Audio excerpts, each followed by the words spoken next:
बोलो भारत माता की वंदे खरे योग खरे योग। धन्यवाद, खूप खूप आभार। या ठिकाणी हातगाव या ठिकाणी आज महिला पतंजली योग समितीच्या वतीने अत्यंत सुंदर या ठिकाणी विठू माऊलीच्या गीतावर सुंदर आपण या ठिकाणी भक्तिगीता माध्यमातून नृत्य आपलं आणि टाळ मृदंगन होतं। या ठिकाणी टाळाच्या गजरामध्ये सुंदर या ठिकाणी आपलं सादरीकरण झाले। खूप खूप धन्यवाद। बोलो भारत माता की वंदे मातरम। घर घर जाएंगे सबको योग सिखाएंगे, नगर वार्ड जाएंगे सबको योग सिखाएंगे। धन्यवाद।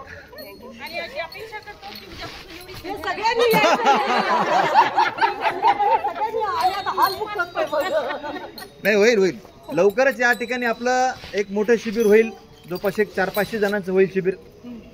त्या शिबिराच्या नियोजनासाठी मी तर 7 ते 8 दिवशी तर मुक्कामी राहणार आहे, जेणेकरून आपलं एक हातगावचं या ठिकाणी जे पहिलं शिबिर घेतलं होतं आपण 21 जूनला बरोबर 2014ला याच मैदानावर घेतलं। जवळपास पूर्ण मैदान खचाखच भरलं होतं।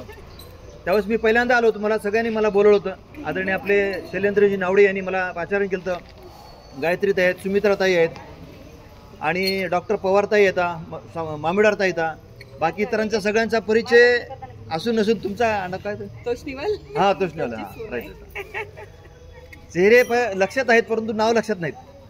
त्यामुळे सगळ्यांचे आभार की एवढ्या चांगल्या संख्येने तुम्ही एवढा सुंदर आजचा कार्यक्रम तुम्ही केलात। आणि विशेष म्हणजे आज आम्ही या ठिकाणी आलोत जे की 21 जून आंतरराष्ट्रीय योग दिवसाच्या दरम्यान जे योग शिक्षकांनी कुठे सेवा दिली असेल, शाळेवर असो किंवा कुठल्या संस्थेवर असो यांना,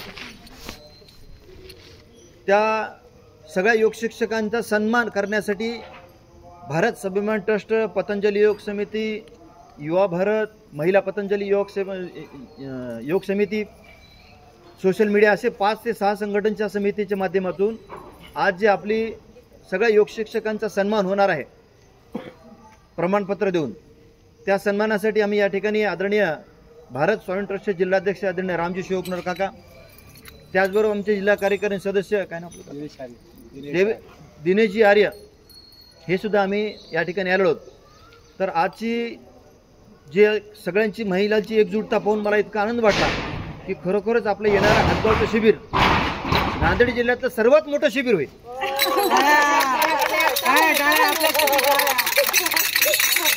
100%। आणि खरोखरच सुरुवातीला सुमित्राताई महाजन, आमच्या तोष्णीवालताई ह्यावेळेस सुरानी गायत्रीताई यांनी जी सुरुवात केली होती, नंतर मग गायत्रीताई जुळल्या, आपल्या मामिडारताई जुळल्या, डॉक्टर पवारताई जुळल्या, सुमन मंगलकर, तसं पवारताई सुद्धा जुन्याच आहेत, पण बाकी इतर काही महिला आहेत त्या पण आहेत। आणि इतर पुरुष बांधवांची आपली संख्या थोडीशी कमी आहे, कारण आमचा अर्जुन आता करायले सर 15-20 जण तिकडे करायले। मला वाटतं नांदेड बाहेर टाकलं तुम्ही, मला वाटतं नांदेड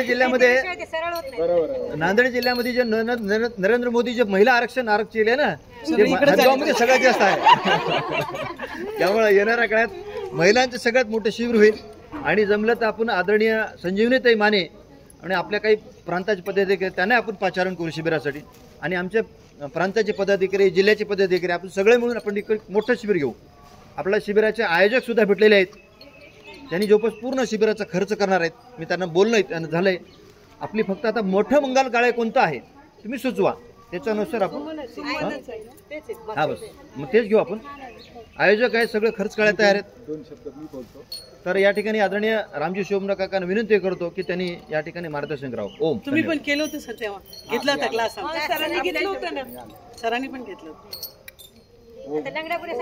परमपूज्य स्वामीजी महाराज, श्रद्धेय बालकृष्णजी महाराज, केंद्रीय प्रभारी परमपूज्य परमार्थ देवजी महाराज, मार्गदर्शक आनंददेवजी महाराज यांच्या चरणी कोटी कोटी वंदन, नमन, प्रणाम. आज आपण इथं हातगावला आलो. तुमच्या महिलांचा जो उत्साह बघून खरोखरच आमच्या जिल्हा कोर कमिटीला आनंद झालेला आहे. कारण एवढ्या मोठ्या संख्येने सकाळी सकाळी ब्रह्ममुहूर्ताला उठून तुम्ही जे आलात, तर आता हा मुख्य उद्देश जो आपला आहे योग कशासाठी करायचा आहे. हल्ली प्रत्येकाकडं रोग जवळ येत आहे. कोणते रोग येत आहेत त्याचं काही आपल्याला कारण पण सांगता येत नाही.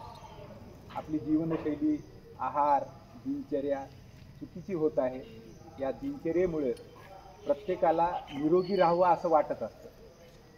पैसे कमावण्यासाठी, घरकाम करण्यासाठी आपण वेळ देतो, पण स्वतःच्या आरोग्यासाठी वेळ देत नाही.